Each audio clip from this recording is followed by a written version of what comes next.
Assalamualaikum warahmatullahi wabarakatuh. Alhamdulillahirabbil alamin wa bihi nasta'in ala umuri dunya waddin. Sayyidina wa maulana Muhammadin wa ala alihi wa sahbihi ajmain. Amma ba'd. Yang terhormat dosen mengampu yang tercinta yakni Ibu Zulfa Ismawati MPDI. Yang terhormat untuk teman-temanku yang sangat berbahagia. Kali ini saya akan menyelesaikan tugas UTS metode penelitian dengan judul teknik sampling. Berikut penjelasannya.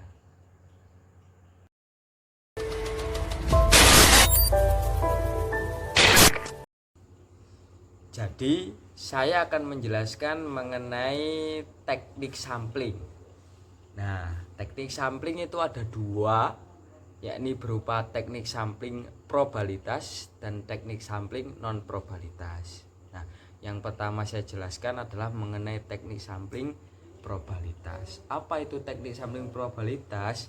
Yaitu suatu penarikan sampel atas dasar pemikirannya oleh seluruh unit populasi mempunyai kesempatan yang sama untuk dijadikan sampel. Jadi semua populasi itu bisa menjadi sampel asalkan dengan dasar pemikiran yang dibawa oleh suatu penelitian tersebut. Berikut tata cara penggunaan teknik sampling probabilitas.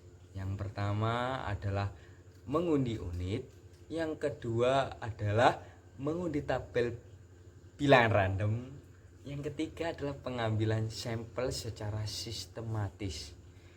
Nah, yang saya akan jelaskan adalah yang pertama, mengundi unit. Nah, tata cara mengundi unit ini ada 4 tata cara. Yang pertama adalah ambil selembar kertas lalu tuliskan kode-kode. Nah, yang kedua adalah potonglah atau lipat kecil-kecil. Nah, yang ketiga adalah masukkan ke dalam botol lalu dikocok. Dan yang keempat adalah pengambilan suatu sampel tersebut. Nah, itu adalah tata cara mengundi unit untuk pemilihan sampel. Sedangkan yang kedua adalah mengundi tabel bilangan random. Ada 3 tata caranya. Yang pertama adalah unit populasi yang didaftarkan dalam rekapitulasi. Nah, yang kedua adalah kalau pada penarikan angka dalam tabel bilangan random, maka pemunculan nomor terakhir dibatalkan dan diteruskan dengan penarikan yang lainnya. Dan yang ketiga adalah penarikan angka dari daftar bilangan random sebanyak kebutuhan dengan banyaknya sampel yang dibutuhkan. Nah, itu adalah tata cara penggunaan sampel probabilitas yang kedua. Sedangkan yang ketiga adalah suatu pengambilan sampel secara sistematis. Nah, rancangan ini dilaksanakan sesuai dengan sistematis, yang mana itu tidak diacak melainkan secara struktural ataupun secara berurutan. Nah, tadi kan sudah dijelaskan mengenai teknik sampling probabilitas beserta apa itu teknik sampling probabilitas dan juga penjelasan mengenai dalamnya. Sekarang pembahasan mengenai yang nomor 2, yakni berupa teknik sampling non probabilitas. Nah, apa itu teknik sampling non probabilitas?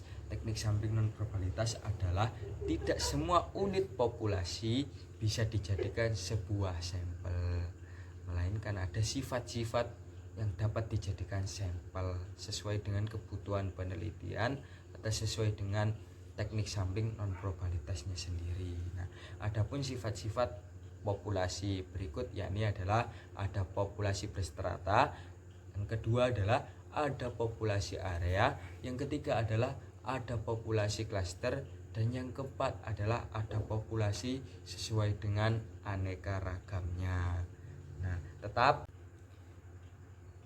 Nah, Selain sifat-sifat tersebut, ada juga macam-macam suatu rancangan non-probabilitas. Nah, ada dua, yakni stratified sampling dan yang kedua adalah area sampling. Nah, apa itu stratified sampling?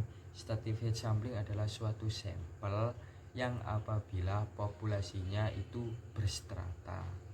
Jadi begitu, dapat dijadikan sampel apabila populasinya memiliki karakter yang berstrata.